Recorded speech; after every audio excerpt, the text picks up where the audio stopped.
Here I am in the Fine Arts Building in downtown Chicago, waiting for my daughter to come out from her piano lesson.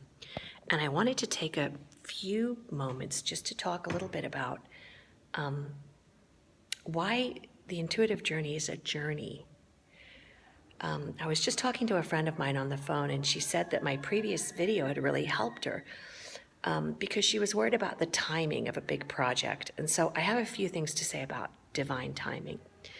It's almost as if your intuition or your higher self is like a satellite in the sky that can see everything. In fact, when we go onto Google Maps or anything like that, there is a satellite that's tracking our every move and can tell us, okay, make a right turn, make a left turn. And that's what your intuition is. And the way it shows up is in your moment-to-moment daily intuitions. So there's two ways you can approach any big project. You can either say, oh, well, I have to do it all in a hurry and I've got to get it done. Or the other side of that, of course, is I'm just so nervous about this, I'm just going to put it off and pretend it doesn't exist.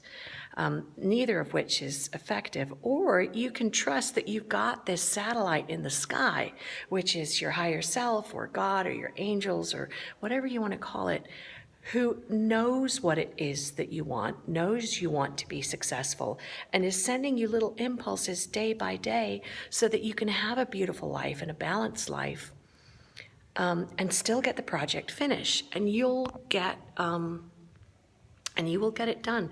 The thing that came up for me just right now intuitively was my taxes. I do my taxes differently every year depending on how my intuition tells me to do them. Sometimes I race through them like in 2 days.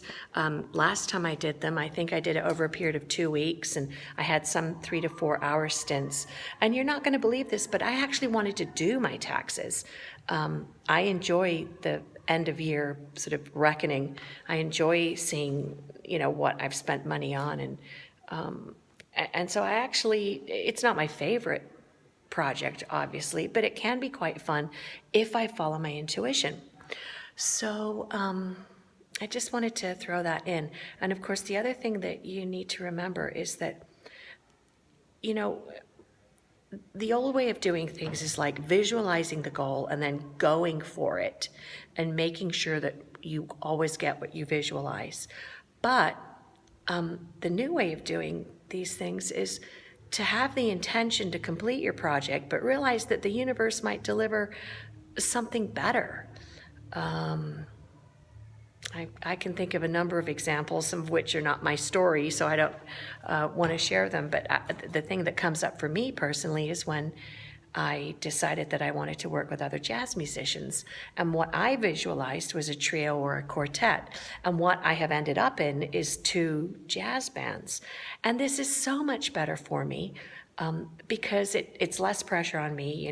If there's 3 musicians, you've all got to be really, really good improvisers, especially the pianist.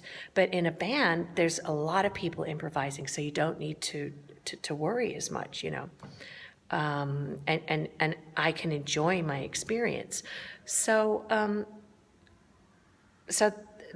all of this kind of relates back to this whole thing about life when you're following your intuitions is a journey. It's a journey of surprises.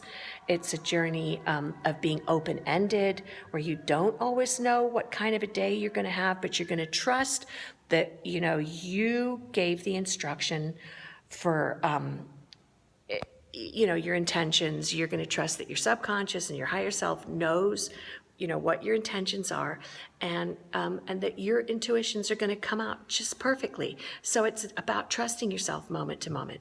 So I want you to have a beautiful evening and a blessed intuitive evening. And now I'm going to go and pick up my daughter and finish up the day. Bye-bye.